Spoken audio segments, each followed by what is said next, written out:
ناردنەوەی ئەو گۆرانەی یەکەمین جار من ناردبووم بەجێی هێشتم وەک ئەو کۆترەی بیگرن و بە هەمان ئەو پوشانەی کۆی کردبوونەوە بۆ هێلانە بیبژێنم.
دوای خۆشەویستیت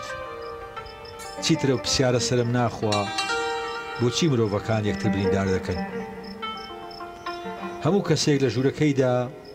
ئاوێنەیەک هەیە ئازیزیش تێدایە، قسەی بۆ دەکا و قسەی لەگەڵ دەکا، چیرۆکە شاراوەکانی خۆی بۆ دەجێڕێتەوە. ئەو کەسەی ناو ئاوێنەکە ڕەنگە باوکی بێت یان دایکی کە زووتر لە پێویست مردن یان ڕەنگە عەشقێک. هەموو ئاوێنەکان کەسێکیان تێدایە خۆشمان دەوێت. پێش هەموو کەس بەیانی باشمان لێ دەکا، دوای خۆگۆڕین بە خەندەوە پێمان دەڵێ جوانیت، دوای تاقیکردنەوەی زلێشی تازە دەڵێ پیرۆزە. منیش جاران لە ناو ئاوێنەی کەسێکدا بووم، صاف و جوان بووم، زوو بە هەڵمی ئاه دەیسڕیمەوە و خۆی لەبەر مندا دەڕازاندەوە.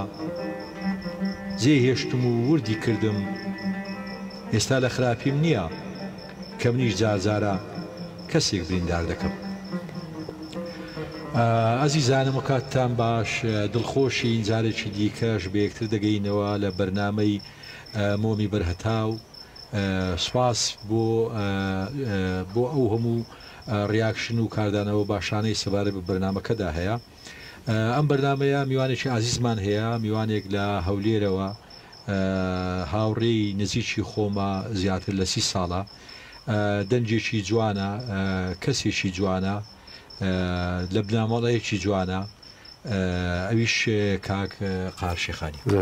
بە ناوی خۆمان و بە ناوی ئێوە و بە ناوی هاوڕێیانی موزیکزانم کاکە کاروان و کاک ئەرکان و کاک ئارام، بە ناوی ئێوەشەوە بە خێراتنیشی گەرمی کاک قار دەکەین.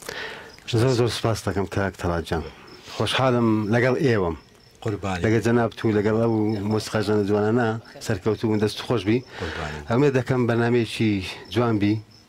وەندەی پێویست بکە قسە بکەین لەبارەی شعر و لەبارەی ئەدەبیات. قوربانی ئوستاز،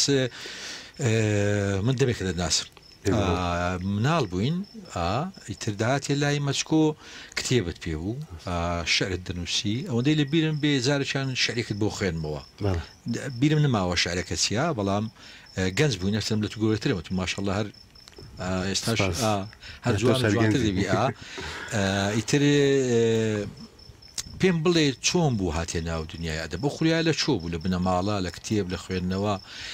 لە چۆ خولیایت بۆ پیا بوو بەو منداڵیەوە بەو تەمەنەوە؟ پێم خۆشە قسەی بکەم. من لە کۆمەڵێک بواردا کارم کرد، یاخود هەوڵم هەبوو یان حەزم هەبوو بۆ گەوانە گۆرانی وتن، بەڵام دەنگم زۆر باش نەبوو، پاڵپشتێک نەبوو، نەمتوانی بەردەوام لەسەر گۆرانی وتن. دواتر وەرزش، من ماوەیەکی باش وەرزشم تۆپانێ کرد. پاشان هەوڵم هەبوو بۆ کاری شانۆیی. لە کۆتاییدا خۆم لە نێو کتێب و خوێندنەوە و نووسیندا بینیەوە. کتێبم ناسی، خەڵکی جوانم ناسی، وەکو جەناب تو نمونەی وەکو جەنابەت خەڵکانی دیکە. بەردەوام لە ساعتەن لە ئەو کاتی خۆمان دەزانی کتێبەوەندە زۆر نەبوو، دەبووە بە دەڕۆژ مانگێک چاوەڕێکە تا کتێبێک سەرەت دەگاتە بیخوێنیەوە. بەڵام لەگەڵ ئەوەدا من هەمیشە حەزم هەبوو بۆ خوێندنەوە و حەزە زیاتر تێکەڵ بوو لەگەڵ ژیانی من و لەگە بەردەوام بووم ئەو پاشان هەستم کرد بارێکی شێ لای من توانایەک هەیە تاقەیەک هەیە بۆ تاقینەکەمەوە ئەوە بوو هەندێک شتم نووسی وەکو شتی بیدایی ڕەنگە هەندێکی لاساییش بوو بن بەڵام بۆ ئەو کاتی من ئێستاش هەندێکیانم ماوە وەکو ئەرشیف ئەوە بوو لەگەر حەزەکە لەگەر ڕۆیشتم تاکو و گەیشتم ئەمڕۆ لە ماڵتان کتێب هەبوو ینی ئێستا لە ماڵی ئێمە کتێب نەبووە ینی من لەبیرم نایە مەسەلەن کتێبێک لە ماڵی ئێمە بوو بێ من بە چاو قایمی دەچوم کتێبم دەکڕی باپیرم قورئانی دەخوێند قورئان هەبوو زۆر جار لای دادنیشتم زە قورئان هەندێک سوورەتی هەیە هەندێک ئایەتی هەیە وەکو شعرا ینی زۆر سەرنجی ڕادەکێشم بەو دەنگی خۆشەی ئەو هەنەغەمەکەشی قافیەکی دەداتێ بێگومانەوەشی ئاڕاست ئەوە بوو ینی یەکەم کتێبتوانم کە بینی نارم یەکەم کتێب بەڵام قورئانم زۆر دیتیە و لە هەمان کاتدا دواتر بوومە دۆستی کتێب و ئاشنای کتێب بووم دەی باشە با جمە لە شعر بێ قوربانی بە یارمەتی هاوکارانم کاکاروان برادران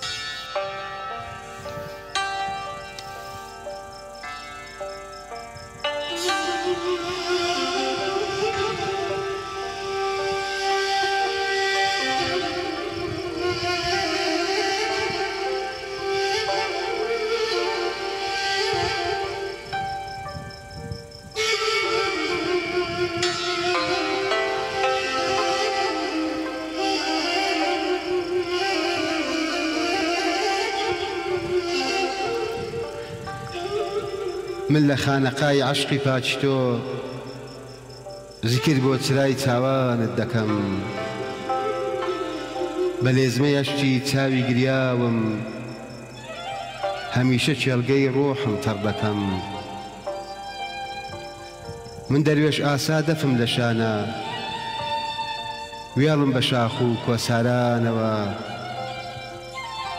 دوای کڕنۆش بردن بۆ خۆری چاوت دەستم بەرزەکەم بۆ پاڕانەوە خوایە تۆ بکەی ڕۆژێ من شاد بم بە فریشتەی جوانی عشقی خودایی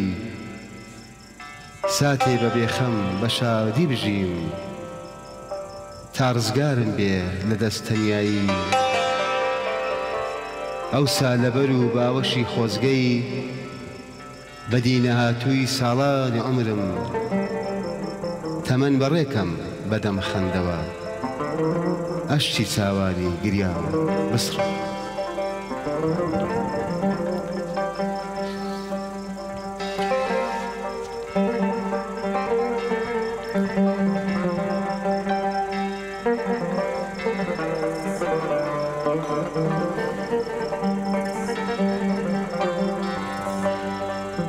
کە تۆ بەیانیان بێرەدا ڕۆی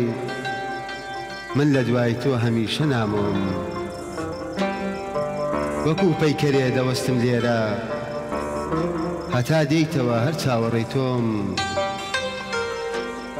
کاتێ لە دوو ڕابەدەرەکەوی چەشنی گوڵی سیس ئەگەشێمەوە ئەو نەرمەبای لە زوڵفت ئەدا منیش بەو بایە ئەدەرێمەوە تاکو دەگەیتە بەردەم ژوورەکەت دڵسە شێتانە جێ پێت هەڵدەگری گریان و ناڵە و هاواری منە ئەو گۆرانی کە گوێی لێ دەگری ئەو ئاوێنەی کە چەندین ساڵە لە ژوورەکەی تۆیان داناوە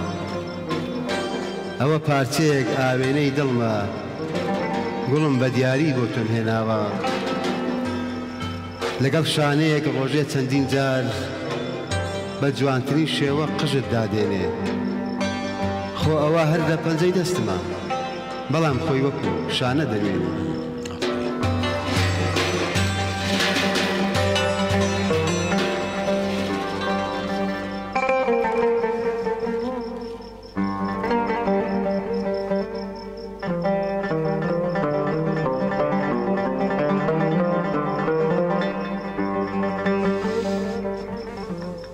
ئێستاش بەدەم ئازاری غەریبیمدا ئەتلێمەوە گۆرانی پڕ لە غوربەتیم بۆ دووری تۆ ئەڵێمەوە ئەشی چاوم خاچی بەرپێی هەنگاومی تەڕ کردووە لە تەنیایی تەنیاترم کەس درکی پێم نەکردووە لە شەوانی بێوەقرەیم شۆستە و شەقام هاوڕێ من تا بەیانی پیاڵەی مەی و ژوورێتی چۆڵ چاوەڕێ من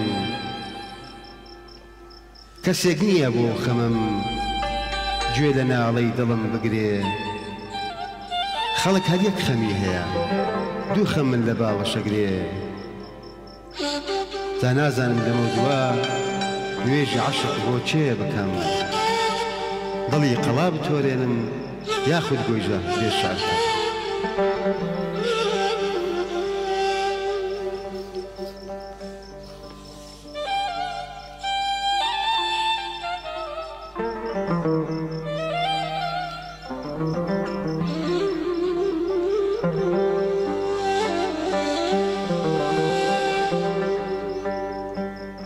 دەستان خۆش دەست خۆش کاکارەوە دەست خۆش لەگەڵ خوێندنەوەی شعرەکان پرسیارێکمدا دروست بوو تۆ ئەو کاتی دەست بە شعر کرد مەوجەیەک شەپۆلێک لە شعری کوردی هەبوو کە مەسەلەن یاریکردن بوو بە زمان فۆرمی گران کەوانی ئەنوەل مەسیفی مامۆستا ڕەحمەتی جانی شادبێ ناوی نابوو فۆرمی گران مامۆستا هاشم سڕاج هەبوو کاتڵ شابڵا هەبوو مامۆستا جلا بەرزنجی هەبوو محەممەد باوەکر هەبوو شەپۆلێک هەبوو کە یاریکردن بە سمبۆلیزم و بە ڕەمز و بەوانە هەبوو ملا حەزم دەکرد ناسیە ژێرباری ئەو شەپۆلە یعنی هەمیشە لەگەر تامە ڕەسەنەکە ماوی کە تامی هێمن مکریانیە کە تامی پەشێوە کە سەروایە کە باڵین بەکارهێنانی ئەم فەرهەنگە ڕەسەنەیە کە لە یادەوەری ئێمەیە هەیە چی بوو نەچی دەگەر ئەو شەپۆلە نەڕۆشتی ینی دەزانی چۆنە تامت لێ نەکرد یان چی ئینسان کە شعر دەنووسی سەرەتا بە خۆی دەنووسی لە چی مرتاح یاخود چێژ لە چ ستایلە شعری وەردەگری من لە سەرەتاوە کە دەستم بەو ستایلە کرد ئێستاش هەر لەسەری بەردەوامم ڕاستە ئەو شەپۆلە ئەو فۆرمە هات ئەو فۆرمە شعریە هاتنێ و شعری کوردی لەو کات و ساتە بوو کەم ناتمەنێ و دنیای شعر نووسیندا با چێژم لێ وەردەگرت ئێستاش چێژی لێ وەردەگرم بەڵام هەستم کرد ئەو ستایلە شعریە ئەو زمانە شعریە هەموو خەڵکەک تی دەگا لە کەسێکی هەرزەکارەوە یاخود لە گەنجێکەوە تاکو پیرێک چێشی لێ دەبینی و دەتوانی لێرەوە تۆ خەمی گشت بنووسیەوە بەڵام من هەست دەکەم لە شعری ئازادە تەنها خەمی خۆت یان خەیاڵەکانی خۆت فەنتازیای خۆت لە نێو شعردا ببینیەوە بەڵام لە شعری دیکە بەتایبەت ئەو ستایلە ئەو ستایلە زۆر ریتمیکی مۆسیقیشی تێدایە ڕەنگە ئاسانی بۆی بکرێ بە گۆرانی ئەگەنا من وەکو تەجروبەی خۆم وەکو ئەزمموی خۆم شعری ئازاریشی منووسی هەندێکشم لایە بەڵام وەکو چێژ وەرگتن زیاتر چێژ لەو ستایلە شعریە وەردەگرم یعنی مەسلەکە هین بووە ینی مەسلەکە ئەو ئینتیمات بووە بۆ ئەو ئینتیمات بوو بۆ ئەوشان دەوی وفاداری بەرامبەر بوو خۆی من لە شتێکتا لەگەڵتام لەوەی کە با بڵێن یادەوەری ئێمە یان دنیابینی ئێمە بۆ شعر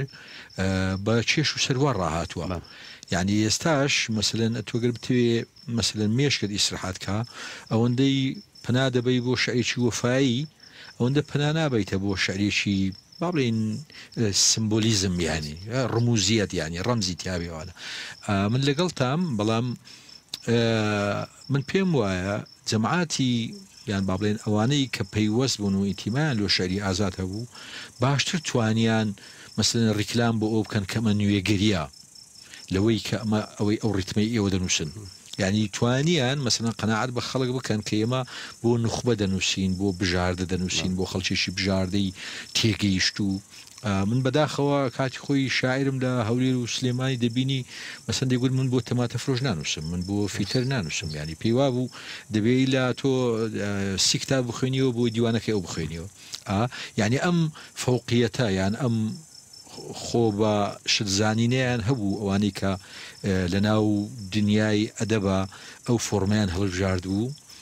و پێشم وایەمە جۆرێک بوو لە دوورخستنەوەی خوێنەر ینی با بڵێن مادام تۆ تێم ناگەی کەواتە من مهمم یعنی گرنگجی من لەوەدایە تۆ تێم نەگەی بەڵام خۆی ڕاستی گرنگجی ئەدەب لەوەیدا بەرامبەرەکە تێبگا من لەگەڵ ئەو قسانە کتێبێکی هینم ببیێتەوە کتێبێکی ڕۆڵان بارت کتێبێکی بچوو چیە بە ناوی پلەی سفری نووسین باز لەوە دەکات دەڵێ نووسەر چەندی ئامادە بێ لە نووسینە خوێنەر ئەوەندە کەمە بێتەوە نووسەر چەندی ئامادە نەبێ لە نووسینە یعنی چەندی قەزەی شخصی خۆی نەبێ مەسەلەن ئەدیبی ئێمە نووسری ئێمە زۆر قەزای شخصی خۆیان دەنووسێ کابراژنی تەلاقدایە چاردەلا پڕێسە ژن تەلاقدای نووسی یەکاکەم تەلاقم نەدایە چ بکەم یانی نەخی دەبێت لە پلەی سفری هی نابێ ینی بێ لایەنگیری بێ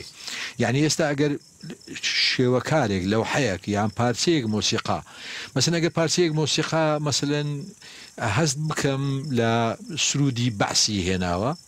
ئەم مۆسیقیە بەس مۆسیقی نییە مە سیاسیشە لە بەروەی شتێکی بەکارهێناوە لە یادەوەری منە ناشرینە یعنی دەوێ پەیامێکی سیاسیم پێ بدە مۆسیقا و مۆسیقایان گۆرانی ئەو گۆرانیەکەوا بکە من یارەکەی خۆم بیرکەوێتەوە من باوکم بیرکەوێتەوە من گەڕەکەی خۆم بیرکەوێتەوە نەک گەڕەکەی خۆی بم نیشاندا لەم ستایلە شعریەی کە جەنابەت پێی دەنووسیەوەوانە من هەست بە سەرکەوتنی ئەوە دەکەم چونکە من ڕاستە خۆم ئەوە نانووسم بەڵام عادەتەن بێگومان دەزانی بەستەکەم چییە دەبێ ئەوە بڵێم کە ئەدەب یەک جۆری نییە مۆسیقا یەک جۆری نییە یعنی معقول نییە لە مۆسیقا ئەوە جوێ لە ڕاپەکرێ بڵێ ئەوەی جوێ لە مەقام بەیان بکری هەر بەشەر نییە کاکە تۆ حەق خۆتە جوێ لە ڕاپەگری ئەمەش حەق خۆیەتی جوێ لە بەیاتەگری معقول نییە کەسێک کە شعری مەسەلەن سیمبۆلیزم دەنووسێ یان شعری ئازاد دەنووسێ بڵێ ئەوەی شعری چێش و سەروای نووسی ئەمە دواکەوتووە یان لە زمانی وەفایی ماوە دیگە چۆنە یعنی دەمێ بڵێم بە قەت ژمارەی خواردن ژمارەی ئەدەب هەیە جۆری ئەدەب هەیە و هەر یەکەوت تام لەو شتانە دەکات بەڵام من دەتوانم شایەدی بدەم شایەدیەک هەموو ئەوانەی شعری ئازادیش دەنووسن تام لەم جۆرە شعرە دەکەن لە بەروەی یادەوەری من یعنی هێمن موکریانی یعنی ئەسیری یعنی قانع یعنی نالی یعنی وەفایی هەموو ئەوانەی کە لە یادەوەری منیان پێکێناوە زەوقی ئێمەیان پێکێناوە دیگە چۆن ئەوەی کە چێش پێ دەخش یعنی ئێستا من خەڵکم دیوە مەسەن ڕۆبیانە خوا بەڵام ناتوانێت جنێوێک بە پراغ بدە لە بەرەوەی هیداچێتی هینەکەیەتی ئەوانە من پرسیارش تریشم هەبوو لەوانەی ئێستا بەم ستایلە دەنووسن مەسەلەن یعنی هەز ناکەی زیاتر مەبەستیان لیری چێتە ئەوەندەی مەبەستیان یعنی نازانم بۆ هەمیشە ئینتیبای ئەو خەڵکانەی کە ئەم شعران دەخوێننەوە ئینتیبایان بۆ دڵداری و بۆ خۆشەویستی و ئەوانە دەسێ بۆ ئەم ستایلە نەیتوانیەوە بێتە ناو خەمەوردەکانی گەنجانیش منداڵێت تاین منداڵ ناچێتە مەکتەب گەنجێت تاین نابێ نازانم چوزانم ینی بۆچی ئەمە لە قالبی ئەوە ماوەتەوە کە وەکو شعری عاتفی سیر بکرێ پێ دوایە خەتای نووسری تێکستەکانە یا خەتای خوری یان ئەم تێکستە جۆری ئەم تێکستە دەبی لە ناسک بێنی تخمی ئەو تێکستە بخۆی وایە ئەنی هەناسەکانی کورتن ڕەنگە نتوانن زۆر بڕ بکەن لە پێدانی مانە نابوو مانێ بەڵێ تێگەم لێ کۆپڵەیە و چەند وشێک سادەن بەڵام هەڵگری مانێ قوڵی شعریم لە هەمان کاتدا ڕەنگە تو لە قەسیدەیەکدا یاخود لە مانیفێستێکدا بتانی باسی هەموو ئەو شارە بکەی وانە بەڵام لە شارێکی ئاوادا ڕەنگە تۆ بەس توانی باسی چەند کۆرانێک بکەیت دیمەنێ بگری بەڵێ ڕاست لێ ئەو شعرە من وای دەبینم کە بۆ ئەوە بێتن بشێ تۆ بتانی زامەکانی عاشقێک پێ ساڕژ بکەیت باڵی شکاوی کۆترێک پێ چاک بکەیتەوە دڵی شکاوی کچێک هیچ نەبێتن ئەهوەن بێتەوە بە خوێندنەوەی شعرێکیوە وەڵامە تەمای دەکەین شعری تریژ بخوێنەوە تاسقار بە یارمەتی هاوکاران هەواڵانە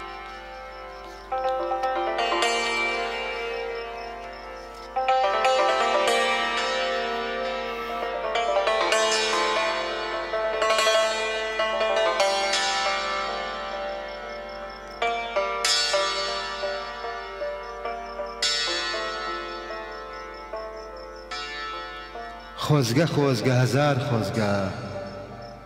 منی سوال کەرێ بوومایە بێ ئەوەی کەس پێم بزانێ لە دەرگاتانم دابایە چەندە خۆش بوو کە تۆ دەرگات بەڕووی مندا کردبایەوە هەرچی حەزی ناخم هەیە سەر لە نوێ دەژیایەوە بێگومانم تۆ ژەڵێی فەرم و بڕێ چیت گەرەکە چۆنە بەم کاتە ناوەختە ڕێت کەوتۆتە ئەم گەڕەکە منی شەمود لێم ببوورە من ساڵانەوە ڕاهاتوم هیچم ناوێ خانم تەنها بۆ زەکاتی لێوتاتوم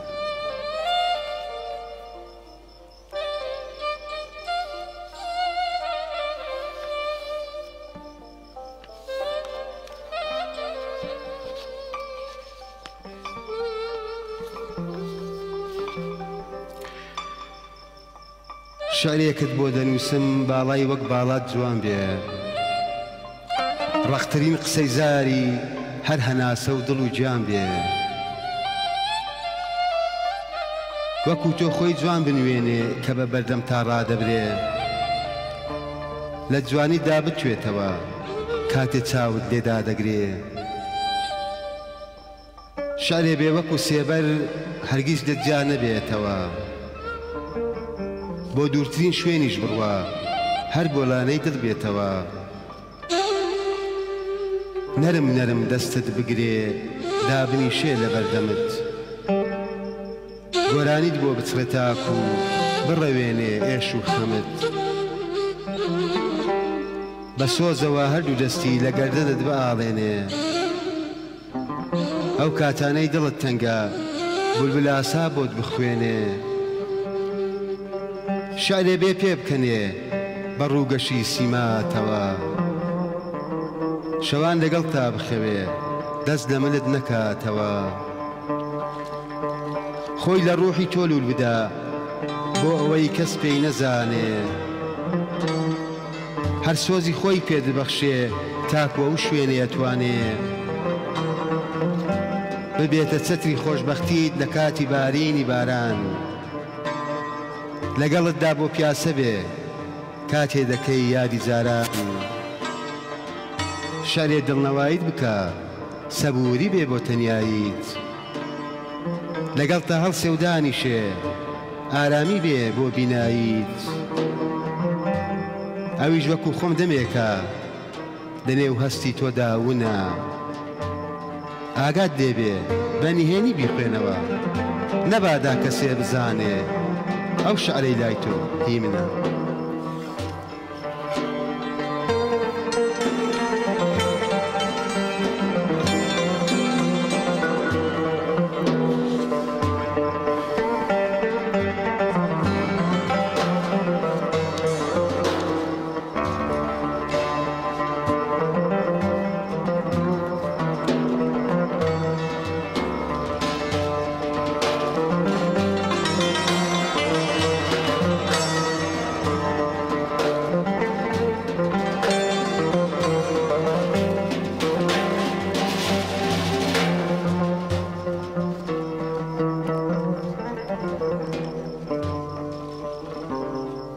دەستان خۆش دەست خۆش خاخات دووبارە هاتینەوە لای بەڕێستان بە میوانداری هەچەندە خۆی بەڕاستی کا قارە تو لار کوێ ئەدەب هەبێ شعر هەبێ مۆسیقا هەبێ تو خاوەن ماڵی زۆر سپاس هەمیشە هەموو شوێنێک ئەوانەی خۆت گوتنی جوانەکانی لێبی من خاوەنیم من پرسیارشترم هەیە دەمێکە و پرسیارش مە کەس نەکردووە من بۆ هەز دەکەمەوانەیە ئەم ستایلە شعریە دەنووسن خەڵکی باش و پاک و بێگەردن مەبەستەکەم چییە؟ یعنی ئێستا مەسەلەن شعری تازەی کوردی دەخوێنیەوە مەسەلەن تێ ئاخنراوە تەنیایی بێ جەدوایی بێ مەسەلەن ڕق تونند و تیژی بەرامبەر بە بەرامبەر تونند و تیژی بەرامبەر بە دنیا هەست دەکەم ئەمانە دەنووسن هێشتان ئومێدێکیان بە دنیا ماوە ینی هێشتان بەرەبەیانیان خۆش دەوێ هێستان مەسەلەن دەتوانن بیر لە بولبولی دەکەنەوە بیر لە ژنێ دەکەنەوە چجام کچێک بەردەرگای خەمەکان ڕادەماڵێ ینی مەبەستم ینی ئەمە تا چەند ڕاستەم قسەیە یعنی تۆ ملا حەزت کردو ئەمانێم ستایلێ دەنووسن خۆی قسەیەکێ دەڵێ تۆ لەگەڵ کێ بژی سیفات و ڕەنجی ئەو هەڵدەکەیت من هەز دەکەم ئەو ستایلە شعرا کۆنکریتیە کە دەڵێن بیرکردنەوەی زۆر قوڵ و خۆ زەخت لە خۆکردن یان پاڵەپەسۆکردن بۆی تۆ بتوانانی شتێک لە بەرامبەرەکەت باشتر بنووسی و هەندێک جار لە نێو شعرەکەدا تا شەڕ ئەنی بازدا هەندێک شتی تونند و تیژ دەکرێت بۆیە بەڵام لێرە داوانە لێرە هەموو جوانیەکان هەموو ناسچەکان هەموو نەرمیەکان کاقار یعنی ئێستا لەگەڵ ئەو شارانە بە مەسەر منداڵ دەبینم بە قردێڵیەکی شینەوە دەچێتە مەکتەب ینی جەوەکی ساف یعنی جەوەکی صاف یعنی ئەو ئاژاوی ناو سیاست و ناو حکوومەت و لاو پەروەردە و ناو گەنجان و ناو چایخانەکان ئەوانە لە لێر نابینم یعنی هەز ناکەم ئەم تونند و تیژی لە ناو ئەدەوایە لەم جۆرە ستایلەیە هەبێ کە بۆ من یعنی وەکو جۆرێکە لە متمانە یعنی مثلا کە گوێم لەم جۆرە شعرانە دەبێ متمانەم هەیە کە تووڕەم ناکە یان متمانەم هەیە کە با بڵێن ڕقم زیاد ناکە مثلا تێکست هەیە مثلا کە دەی خوێنیەوە یەکسەر حەز لێە ینی شەربەیەکی فروش دەمێ پرسیارەوە لێ بکەم چێ ئێستا زۆر یعنی ئەوانەی تۆ دایان ناسی کۆمەڵی ناوم پێ بڵێ چکم بڕاست زۆر ئاگام لێ بەهار لەسەر ئەوەی کە دەرەی ئەو جۆرە شعرە زۆر ناسکە ئەمە کاتخۆی کە دەچوینە سینەما کە فیلمێکی ڕۆمانسی باە داهاتێتری هەر لە خۆتەوە حەز دەکرد عاشق بووی ها خۆت وەکو بەتەڵ فیلمەکە داتە پێشچاوی وەک پاڵەوانی ڕاستلیمەکە بەڵام کە ئەگەر فیلمێکی تونند و تیژی بە شەڕ بە حربی بە کە داهات دەرێ بە خۆتەوە تون بووی هەز دەکرد لەگەرێکە بە شەڕبێ یاخۆت شەڕبەیەکە فرۆشی یان ڕێدێکێک بگری ئەوە هەز دەکەم کاریگەری ناوەڕۆکی ئەو هوەرەیە بەسەر دازاڵ دەبی لەو کاتەدا هەلو گوتمان ئەو شعرش دەبەر و شعرێکی ڕۆمانسیە شعرێکی ناسکە هەمیشە ئەو کەسانێک کە گوێی دەگەن وەردەشی خوێندنەوە تێدا دەتوێنەوە ئەوەندە نەرمی دەبنەوە وەکو شعرەکە ئەوەیە ینی هەز دەکەم ڕاست من دەمێکە شعری قافێدارم نەنووسیوە بیریشم نایە ئەحساسم چ بووە دەمەوێت لە تۆ پرسم بوونی کێش و سەروە بربەستە یان لەزت لێ دەکەی یعنی لەمپەرە بربەستە با بڵێن تاسەیە بوونی سەروە بوونی قافیە بوونی کێش یان مقەیەد بوونت یان لە چوارچێوەی کێشێکە هەز بەستەکەی یان هەز بە بربەستەکەی یان ڕاهاتووی ناڕاتم هەز ناکەم کە هیچ بربەستێک لە بەردەم قافێدا هەبی بربەستەکە ئەوەیە تۆ دەتەوێت قافیەکی جوان دروستکەی جاری وهەیە بن بە جدی شعر هەبووە مانجێک خەریکی بوومە وازم هێنا سێ ڕۆژان دوای چیمەوە سەری ئەو جارە قافیەیەک یان جوانتر هاتیە وشەیەک لەو یان مرادی فەچیوی بەرامبەریوی هەستم کرد شعرەکەی جوانتر کردە لە چۆ دێ شعرەکە ینی وەکو بروسکە دێ یان وەکو فکرە دێ چکە ئێستا من مەسەلەن نووسین لای من ئیشکردنە یەک عیلاقەی بە ئیلهام و بە نازانم چی و بە زەمبیلەی بێتە خوار و شتیوانە ئیشە یعنی چۆن زێڕینگەرێک ملوانکەیە دروستەکە ئیشەکەی دەزانێ وەستایە لە ئیشەکەی منیش وەکو زەڕەنگەر ملوانکەی دروستەکەم جا تۆ مەسەلەن وەک چۆن دارتاشێک بێشکەیە دروستەکە ئیتر قیاسەتەکان فێر بووە دەزانێت دەبێ ئەم دارە لە درێژی ئەمەیە ببڕێ لە لێرە هینی کاتەوە لای تۆ چۆنە لای تۆ ئیلهامە یان شتێک بۆ دێ یان بروشکەی بابەتێکرد بۆ دێ یان قافیەکەیە جیاوازە لای من ئەنی هەندێک جاریوە هەیە دەبتە پرۆژە دەمەوێت شعرێک بنووسم بۆ نمونە لەسەر شتێک حەدەسێک کە ڕوویدایە بەڵام ئەوە باشە لە شعرەکەیە یەکەم جار چیت بۆ دێ یەکەم جار تروسکەی بابەتەکەت بۆ دێ یان نووشەیەکت بۆ دێ دەمێ باسی ئەو هینەم بۆ بکەی ئەو پرۆسیایە یعنی یەکەم جار ئەوەی لای تۆ پیا دەبێ دێڕێکە یان سوڕەیەەکە خۆی بیرۆکەکەی بە شێوێکی گشتی ئەوانەی کە ڕووداوێکان ڕوودەدەن خوانە خواستە تەقینەوەک دەبێت شەڕێک دەبێت شتێک دەبێت بۆ نمونە هەڵەبجە وەربگرین چیمە بارانکردنی هەڵەبجە سەدان شعری بۆ نووسرا من چەند شعرێکم بۆ نووسیوە بەڵام ئێستاش لە بیرۆکەی مندا هەیە شتێکی دیکەی بۆ بنووسم هێشتان تێر نەبوومە ینی هەستم کرد ئەوەی بۆ منووسیە هێشتا زۆر کەمە دەیکا کە تو وازە تربوونی خۆت بێنە با ئەمە و گوێگرانمان تێر لە شعری تۆ بین ئیتر دامانوێت شعر بخوێنێتەوە ئازیزانم دەچینە لای شعرێکی کاخار شێخانی و بەردەوام دەبین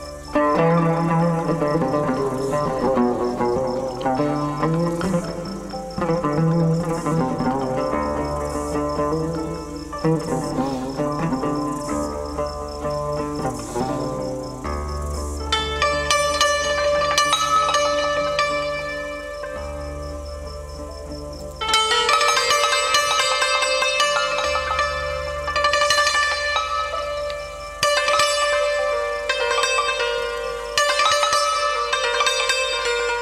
کۆچم لامهێنا تۆ چی داوە لە هەندەران بۆ دەمدەیتە دەست ڕەشەبایی کۆچ و سەفەر و دابڕان باخی دڵم مەسووتێنە بە پشکۆی یاگری سەفەر دەواز لە ڕۆیشتن بێنە مەم دەرەدەست کۆستی قەدەر بەم سەفەرە نادیارەت کچێک جار پەرێشادم سوتانێکی بێخۆڵەمێش بووە بە ناو نیشانم دوای ڕۆیشتنت مەلی دڵم لەکوێ دروستکە هێلانە بۆ خەمی ئەم دووریەی تۆ دڵم بووە بە جۆلانە لەوەتەی تۆ ئەڵێ ڕۆم من ئاوارەی دەشت و چێوم لە دەربەندی جیابوونەوە دڵبازار و پەشێوم لە باوەشی خەمی دووریت هۆندراوەیە گەهۆنمەوە باسی خەمی دابڕانت لە بۆ هەورێک ئەژێڕمەوە بەڕکۆم پە لە هەورە هەواڵی من بۆ تۆ بێنێ بارانی خەمی بێتۆیم بەسەر سەرتا ببارێن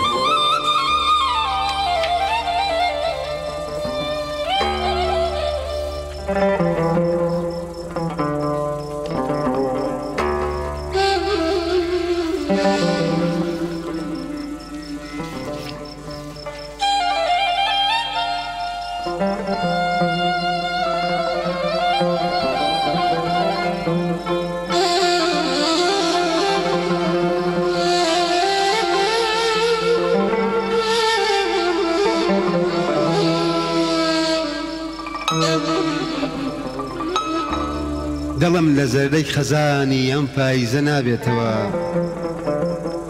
کەی خۆری پرچنجی مهرێت وەکو جاران هەڵدێتەوە بێسۆمایە چاوم بێتۆ لە سیمامدا خەم دەبارێ وەکدار لە وەرزی پاییزدا گەڵای عەشقم دێتە خوارێ دووریت هێندە سەختە لەلام دەڵێی ساتی گیان کێشانە ئێستا هەرچی دەنووسم بۆت پڕوشەی بێ ناونیشانە ناونیشانێکم بۆ دانێ نەکا بێ ناونیشان بمرم دە پێم بڵێ هەتاکەی من بەرگەی ئەم دووریەت بگرم پاییز دەستی لە کەمەری تەنیاییم داگیر کردووە لە پێدەشتی بێمەیدی تۆش بارانی خەم دای کردووە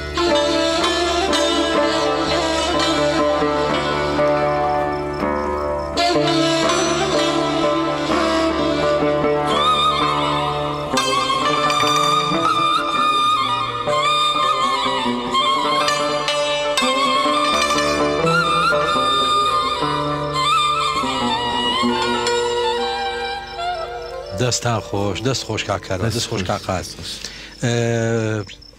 باشە دەمێ باسی کتێبە چاپکراوەکانی خۆت و پرۆژەی داهاتوون بوو بکەیت وەکو کتێبی چاپکرا و تا ئێستا بەجددی بە وەکو کاتی خۆی لە ساڵی 99 بوو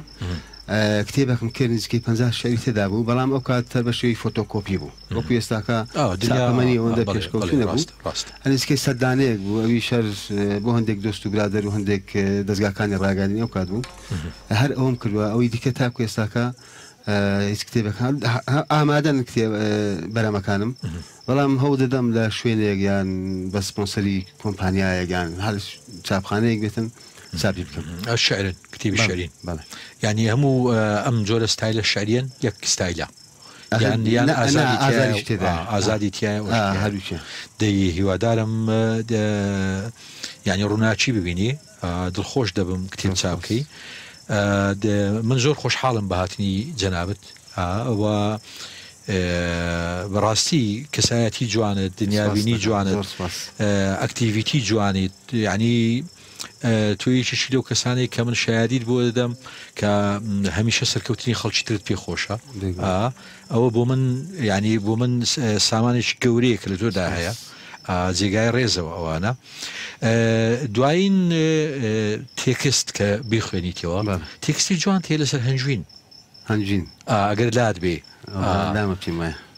هەنجینەکە ئەوی باشتر ئارێوەڵا حەز دەکەینەوە تێکستایدا ئەوەشیان هەر کوتە ئەوچیان دەخێنەوە و کوتای کرد زۆر باش.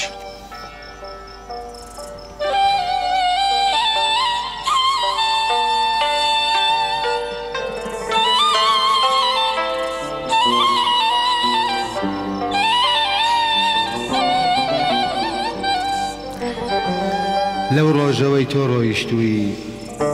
بێسومایە چاوەکانم سەرکوڵمم ماچ باران ناکەن پەپولەی لای ئێوارانم بوومەتە هاوڕێی پاییز و لەگەڵ گەڵا هەڵدەوەرێم نەمانگ دەستی هانادێنێ و نەبزەیەک دێتە سەرڕێم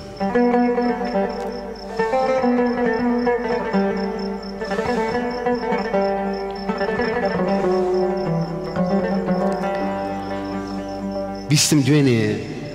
چوویت بۆ بانکی خوێن بەخشی بۆ ئەوەی خوێن بەخشی بە نەخۆشێک دوای پشکنین دکتۆرەکە پێی گوتووی ببوو لە خانم ئێمە تەنها خوێن وەردەگرین نەوەک هەنجوین. دەست خۆش دەست خۆش ئازیزانم گەیشتنە کۆتایی ئەم ئەڵقەی بەرنامەی مۆمی بەرهەتاو بناوی ئێوە بناوی خۆمان زۆر سپاس بۆ هاتن و بۆ گەورەت کردین کاکەخانی بۆ دەخوازم ئمە دەکەم بەردەوام قوربانی سپاس دەکەم سپاس بۆ هاوڕێیانم کاک کاروان کاک ئەرکان کاک ئارام کە هەمیشە هیلاچیان دەکەین لەگەڵ خۆمان. ئازیزانم من ئیتر بە پارچەیەک میوزیک لەیان هاوڕێیانمەوە دێمە کۆتایی پێهێنانی ئەم ئەڵقەیەش و تا بێگەیشتنەوەیشتر هەرشاد و سەکەوتەوە.